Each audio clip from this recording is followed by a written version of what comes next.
হাই friends, মই লোহিত। মই YouTube channel nature and গাৰ্ডেনিঙলৈ আপোনালোকক স্বাগতম জনাইছোঁ। চাইছে এইটো এটা হৈছে জেড প্লেণ্ট।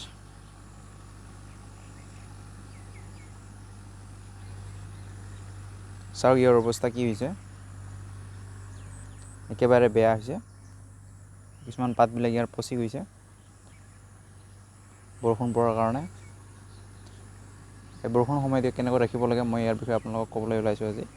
ক'ম আপোনালোকৰ যদি এই গছটো বৰষুণ পাই আছে বা বৰষুণ পোৱা ঠাইত ৰাখিছে, তেনেহ'লে আপোনালোকে বৰষুণ নোপোৱা ঠাইত ৰাখক, নহ'লে ইয়াৰ দৰেই হ'ব। মই ইয়াত বেলেগত শ্বিফ্ট কৰি দিম বাৰু। আগতে বৰষুণ পোৱা ঠাইত আছিল, এতিয়া মই বেলেগ ঠাইত ৰাখিছোঁ, বৰষুণ নোপোৱা ঠাইত। ডাইৰেক্ট বৰষুণ পোৱা ঠাইত ৰাখিলে এনেকুৱাই হ'ব, আপোনালোকৰো পোকে ধৰিব। গতিকে আপোনালোকে বৰষুণ নোপোৱা ঠাইত ৰাখক।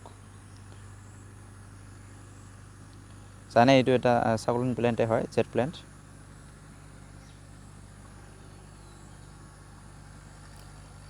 মই একচুৱেলি জেড প্লেণ্টৰ বিষয়ে মই কেতিয়াও বনোৱা নাই ভিডিঅ'। আজি মই প্ৰথম বনালোঁ এইটো জেড প্লেণ্টৰ বিষয়ে। ইয়াৰ মই মাটি কিদৰে বনাইছোঁ সেইটোৰ বিষয়ে ক'ম।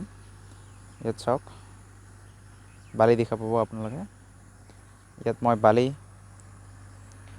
40% বালি, তাৰপিছত 30% গোবৰ সাৰ, একেবাৰে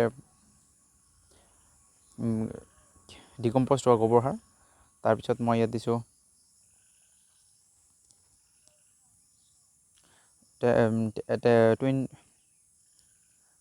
20% পাতা পচি যোৱা সাৰ।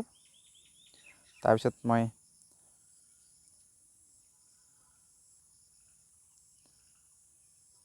10% দিছোঁ ইয়াত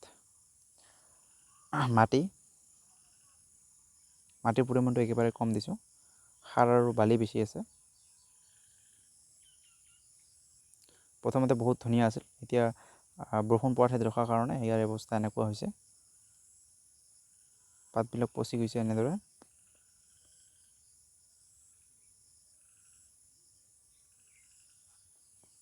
চাওক,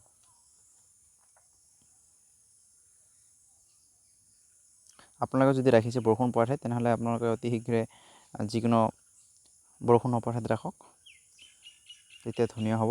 এইবিলাক পাতৰ দৰে থাকিব। এইবিলাক যেনেকৈ ধুনীয়া আছে, এইবিলাকো হ'লহেঁতেন যদি মই বৰষুণ নোপোৱা ঠাইত নাৰাখিলোহেঁতেন। এতিয়া ইয়াৰো হ'বলৈ ধৰিছে বৰষুণ পোৱাৰ কাৰণে। গতিকে আপোনালোকে শ্বিফ্ট কৰি দিয়ক। আৰু এইবিলাক যিবিলাক এনেকুৱা পাত আছে, পচি যোৱা পাত, এইবিলাক আপোনালোকে ইয়াৰ পৰা আঁতৰাওক, নহ'লে এইবিলাকৰ পৰা পোকে ধৰিব। পোকে ধৰাৰ পাছত গোটেই গছটোৱে মৰি যাব।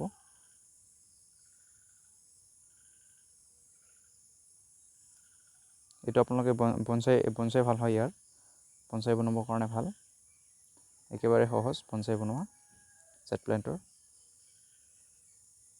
ইয়াৰ পাতৰ পৰাও গছ হয় এইটো জেড প্লেণ্টৰ।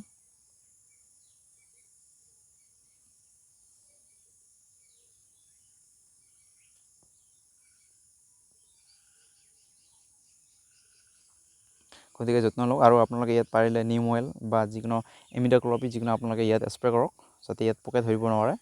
যদি পোকে ধৰিছে, যাতে ইয়াৰ পৰা এৰে অতি সোনকালে। এনেকৈ কৰক। চাওক, মোৰ এইখন বাগিচাখন সৰু, ইমান ডাঙৰ বাগিচা নহয় বা ইমান বেছি ভেৰাইটিৰো নাই, তথাপি দেখুৱাইছোঁ আপোনালোকক।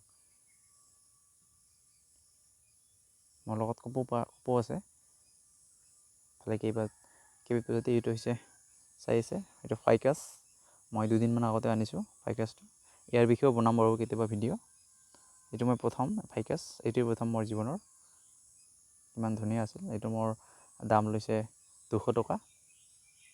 নাজানো আপোনালোকৰ ফালে কিমান দাম লয়, বা আপোনালোকৰ যদিও আছে কিমান কিনিছে সেইটো নাজানো।